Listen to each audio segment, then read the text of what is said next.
All right, well, thank you for taking the time to view this video today. This is NWA's reviewing the 5-year Ag Census. We're here with the National Watermelon Promotion Board. Before we jump into everything, I want to just start as we typically do and thank our sponsors. There are sponsors from convention and are recognized throughout the year. And if you'd like to become a sponsor, reach out to our staff. But really, getting into the topic of the day, I want to welcome Jason Hanselman from the National Watermelon Promotion Board as we get into a discussion of the USDA's NASS Census of Agriculture. So I'm gonna jump out of this and just say hello, Jason. How's it going today? Thank you for joining us. It's great, George. It's always good to talk with you. Since you've been in the industry a little over a year now, I've gotten to know you better, and you've got a great family that you love. And I feel like that really helps me connect with you because I feel the same way.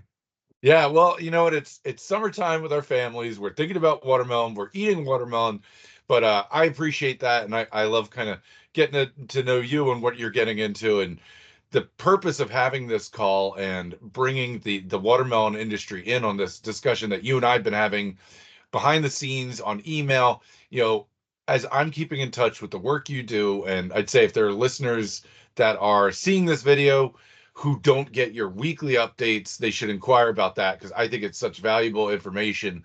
But recently we had a chat via email about some more information that feeds into what you're doing, and that really provides the basis of how the government presents the size and the scope of our industry.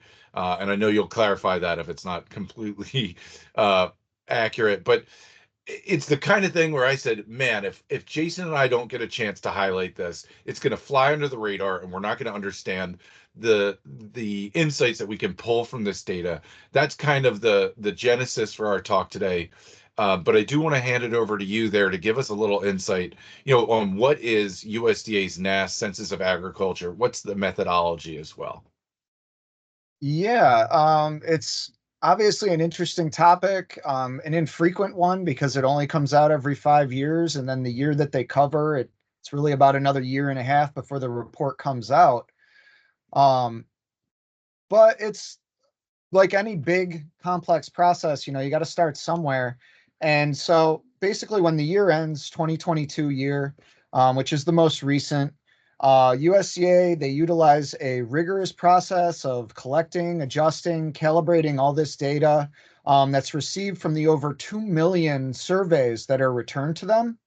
And that's out of over 3 million that they send out. So it takes them a good year just to kind of break down and compress the data. Their candidate pool includes any place from which $1,000 or more of agricultural products were produced or sold or could have been produced or sold during that census year. So while the nuances of the survey do change each iteration, they're not going to do it exactly the same. The definition of a farm is exactly the same since the 1970s. We know the Hmm. world's quite a bit different since then, and $1,000 isn't $1,000 the same way it is now. So you do kind of have to have that perspective in there when we see maybe some of the numbers for the number of farms. Um, so collection efforts come in waves. They have an initial, and then they get as much as they can back, and then they target where they're kind of not getting as much as they want and go after that. So they have these waves of attempts, and they have a high priority on known large entities. It's kind of hard to hide when you've got thousands of acres in the ground. So they really want to make sure they're covering those folks. And then, in order to represent who didn't respond or who inadvertently wasn't included, which they call undercoverage, or maybe misclassified as a farm, or they are a farm and they weren't classified as one, these are their sources of error that they feel. So they go out and project kind of these missing areas based on what they've received and characteristics of the farm and the business. So this isn't fully just an accounting of all the surveys that come in. There are some blind spots that they do attempt to Hmm. use a rigorous economical process to project. Um, so what does that kind of look like? Um, we're kind of I've broken out some charts or tables here that they've put together. Um, this is for all commodities. They do not detail this level down to watermelon. Hmm. But we can see that at number of farms, they're projecting basically 45%. So then the inverse, the 55% would be based on the actual information they're receiving. That's not super high. That's almost 50-50. But we do see with acreage that does drop down, the projection component does drop down to more like a quarter. Um, and most of that is going to be coming from maybe some misclassification or non-response. Hmm. What we've kind of seen is that this is very much pegged to farm size. We can kind of see, especially with the acreage here, those with less than 10 acres, it's almost 57% projection. And a lot of that is coming from coverage because at that scale, they're not quite sure who's growing watermelon, who isn't, who do they need to administer a survey to, who do they not. So that's very much open to projection and less reliant on the primary source. But when you get down to the larger farms, like 2000 plus, that's more of like an 80-20 split where it's 20% Hmm. projection, 80% actual information they've received. And that kind of just, you can see how this trends with farm size. The smaller your farm, the more likely that's going to be projection. The larger your farm, the more likely that's based on actual information received and what I would consider more credible information. So just something to kind of keep in the back of your mind as we're going through this, that, you know, the bigger the farm, the more likely they're capturing it and the more likely they're accurately capturing it. So that's kind of it on the background. We do have, I know you had some, maybe some specific questions you wanted to ask, but I've kind of outlined a story here that I can kind of roll through. So I would, please feel free to interject as you feel. Yeah, well, Um, I think before we get too far, I think the one thing that I want to clarify is what, you know, this is the Ag Census. We're covering all the farms here, but how is that different from what we get every year? And I know that's something that you and I have touched on before, is that we've got different data coming in this 5-year census as compared to what we get each year, where we have some known gaps there when we're understanding what the size of our industry is. And I think maybe that's a little bit where you're going as well, but Yeah, and I may touch on that more directly in a sec here. I do want to kind of go over a little more background first, just kind of definitely. get the overview of the data. Um, Here we're looking at a map of the number of farms by state, and it's got a lot of what you'd expect, you know, Texas, Florida, Georgia, California. They all have a high number, but we also see some other states like Pennsylvania, Kentucky. We know those do grow a little, but not a lot. And so you dig into the data a little bit and you discover um, and this is a table of just watermelon growers by farm size. Okay, so we've got those growing less than an acre that reported they're growing less than an acre in this most recent survey. There were 8,129 farms in that category. So 65% of the number of farms represent 1% of the acreage. So I don't really feel great about their number of farms figure. Um, I think more so we want to pay attention to acreage. And you Mhm. can see here, there was one takeaway I liked. We see the 500 plus. So you're looking at 0.3% of farms, number of farms do 21% of the acreage. 1% does 26%. 2% does 27%. So I think the number of farms figure is something maybe we don't really want to rely on all that much. Mhm. One takeaway I did have from here was that in 2017, we saw about 70% of total acreage was comprised of those with over 100 acres. And in this iteration, we saw that that had pushed more to like 75%. So we are seeing kind of something that I think most people in agriculture know, that, you know, farm size is kind of getting bigger, that economy of scale, you have to try to build it up. So we are seeing that those with 100 acres or more are representing more of a higher percentage of the total acreage, from 17 to 22. More what I want to focus on here is the acreage numbers. This is state number. This is total acreage by state. We're looking at Florida as the number one. That was 35,000 acres in 2022.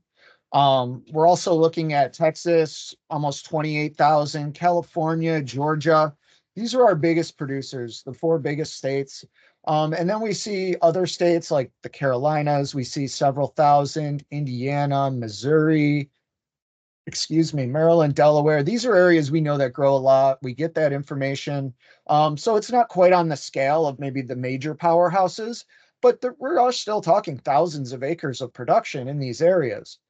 Um, so we're also looking at um, the with the state acreage, we can bundle that up and kind of look at total over the years. We can see the 2007 census, there was about 141,000 acres, a little less than 13,000 farms. And we can see that over over the ensuing three, number of farms increased, number of farms increased, number of farms decreased fairly dramatically. So we saw 2 years of uptick and then it kind of dropped. We know what happened in between 27 and 2022, or 2017 and 22. There was a fairly large world event that you may have heard about. So maybe that plays into it. I'm not quite sure. Mm-hmm. Not even necessary to know this level of detail, but this is what's happening. As we switch to acreage, we can see that bookend years 2022 and 2007, we can see almost exactly the same figure. They're within 15 acres of each other.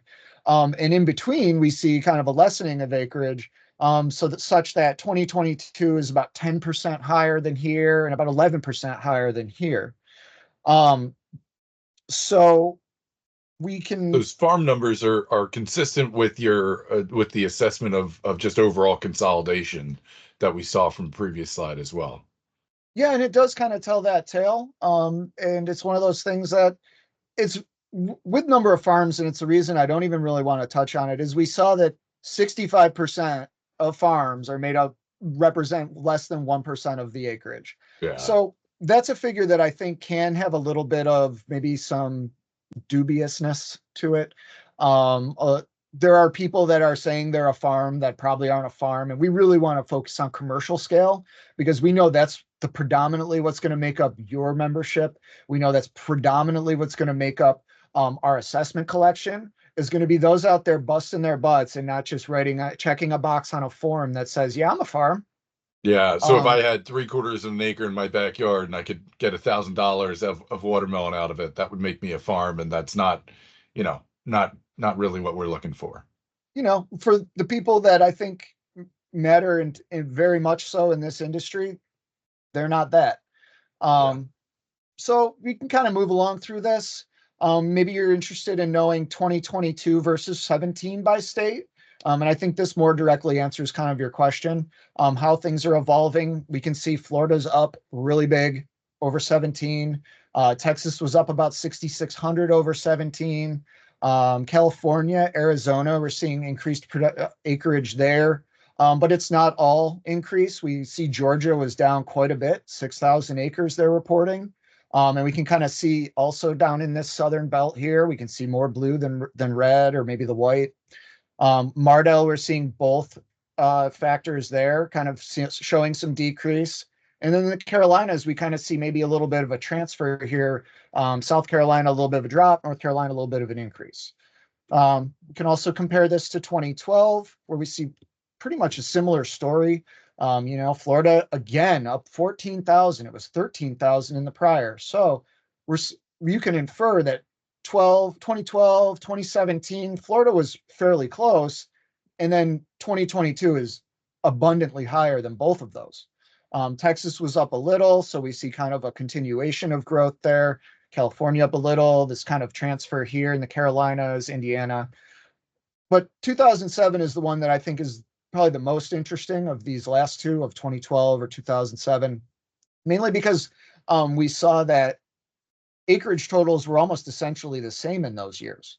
So if total acreage is the same in 2007 as it is 2022, that means any of these changes in here are more of a transfer between states rather than a Mm. net gain or loss that maybe muddies the waters a little bit. We can kind of get the sense that, yeah, California over the last 15 years was up pretty substantially, 3,000 acres. Florida, again, we see that 14,000 figure. And again, we can infer then that 2007, 12, and 17, Florida was pretty consistently around a figure. And then 2022, that figure went up tremendously. We see down here in the South, again, we see just quite a bit of blue. Texas down 1,000 compared to 2007. Probably not major, especially when we see that the 6,000 acre increase from 17 to 2022, we do see that kind of maybe swinging back. Mm-hmm. Again, we see this transfer in the Carolinas. We see Indiana down very slightly, Missouri down a little more than that. Kind of what you see is things getting pushed maybe to more of the powerhouse centers and on the coast especially. But we do see kind of the changes in the industry as this is going. And I don't really want to speculate and kind of say why that's occurring. I really hope that this kind of is able to spark conversations like that. And then I can kind of learn more from folks who know more than me about that nitty gritty. But this is what the numbers tell us. And hopefully it can help kind of frame those conversations and spark them. I think that's fascinating, and it's interesting to see. But again, we'll kind of stick with that as today we're presenting the numbers and resisting the urge to go too deep into speculative analysis. Yep. So, and you had mentioned the annual report. So NASS does the 5-year census. It comes out every 5 years. And something I haven't mentioned yet, I should, is that the year that they're being surveyed, they're only asked about that year. It's not what have you done in the last 5 years or how is your operation trending over the last 5 years. It's what did you do in this year? And we know in this industry that acreage can naturally fluctuate based on how you did last year, based on the weather conditions that you think are going to occur. There are myriad variables in there for why your individual or a state's acreage can go up or down. We do want to be able to compare these, but 2022, we know Florida was a really abundant year. That huge increase in acreage, that could be a blip. Mainly what I'm trying to say is that this is more of a descriptive data set. It tells us what has occurred, and we want to be a little bit careful about how we say, well, this is indicative of this, and this is what we can expect in the future. I don't want to say you can't fully make any statements like that, but we do want to be careful how we use this stuff. So the annual report comes out annually, every year in about February or maybe March if they're dragging their feet a little. NASS will put this out, and it used to be super comprehensive. It covered all these growing regions that we know exist in the country. But now, over the last 10 years, they've kind of pared that back to really about the top 8 states. So these are those that we see. We can see their acreage figures in 2022 that are released in the Vegetable Annual Summary. And then over here, the 2022 acreage is what this most recent census tells us. So I've highlighted what is tracked by NASS in both kind of viewpoints. And we can see that, Arizona, 5267, 5300. That's really close. California, 14,045, 14,100. Really close. Then we see Florida, 35,000, 29,000. So we do see that this can kind of hug tightly, like Georgia, 15,000, 14,866, Indiana, 6,357 to 6,500. The Carolinas are pretty tight. Texas is off about 2,500. So we can get a good sense that the census data is pretty similar in a lot of cases to what they're putting out in the annual. And the annual may even have some basis on this census as maybe like a baseline that they scale up or down. But we can also say that it's not going to be perfectly accurate because we do see Florida up about 6,000, Texas up a good bit. So if all you care about is the acreage of these states, you're probably getting a decent ballpark on that, but know that it's not going to be perfect. And we're about to seg kind of into more granular stuff. We're going to be able to look at county level data, which is super awesome. But it does come with the caveat that NASS is obligated to withhold any total that would reveal an individual's information or allow it to be closely estimated by the public. And that's a really good thing because we don't want anybody to have proprietary information of a grower's operation. We don't want Joe Smith to know that, this operation is growing 5,000 acres in this state and over here, or whatever those numbers are. So really what they want is at least 3 different perspectives from an area. If they only have 2, they're not going to release that data. They're going to say it's a disclosure issue. We're going to withhold that. Also, in cases where maybe one grower dominates an area, has like 95% of the acreage, and even if they get 3 or 4 other people, they know those 3 or 4 people are going to know what that grower is doing at a highly specific level. They don't want to do that. Unfortunately, it kind of muddies the waters a little bit because it does leave some gaps in the coverage. And I've totaled those up here. So any county that has been disclosed, we can total those up and get a sense for how much of a state's being covered. Let's take Florida, for example. We can see that about 18% of that data is being withheld. For Georgia, that goes to about 31%.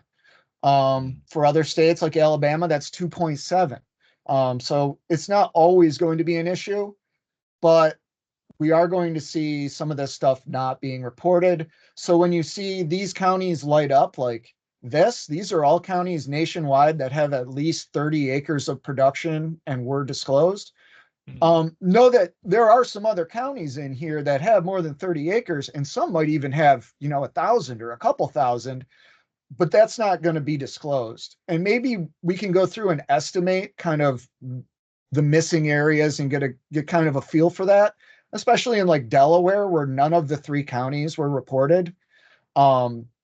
And again, that's because one dominates and they don't want to give that information away. And good for them to do that to protect our growers' proprietary information. But it does kind of leave Delaware as a black hole. And we do get the state totals, and that's why I'm introducing this now. At state level, those totals are solid, but there is some stuff that's going to be missing here. To the data, we can see, again, about what you'd expect. We see California with multiple growing regions, Arizona down here around Yuma, we do get a good area. Texas, we see multiple growing areas. Florida, we've got a bunch. And then you see also Indiana, Missouri, we do get a sense here, the Carolinas. The big areas. One thing that I love about watermelon is you can grow it everywhere. You can grow it everywhere. I grew the worst watermelon last year. The year before that, I had some pretty good ones. You can grow it anywhere. I live up here. We don't grow a lot. But what you find is these little pockets of just the ideal conditions to grow, like in Hermiston, Oregon, or Southwest Indiana, or Southeast Missouri. There can be areas that are relatively small that are intense cultivation sectors that can just produce on par with large states that have multiple growing areas, just on the basis of that one area. So it also doesn't hurt if you're kind of oriented north to south, like California or Texas or Florida, because you can chase that sun and have multiple growing timings. You can have a crop out of here that doesn't necessarily overlap with what's growing over here and over here. And if there is, you can kind of minimize it to make sure that you don't have much of a gap, but you're also not stepping on anybody's toes. And Florida is very much like that. We see this center mass is just almost every county grows. And some of these that we're missing over here almost certainly do as well. It's just undisclosed data. So kind of let's zoom in on kind of the biggest areas.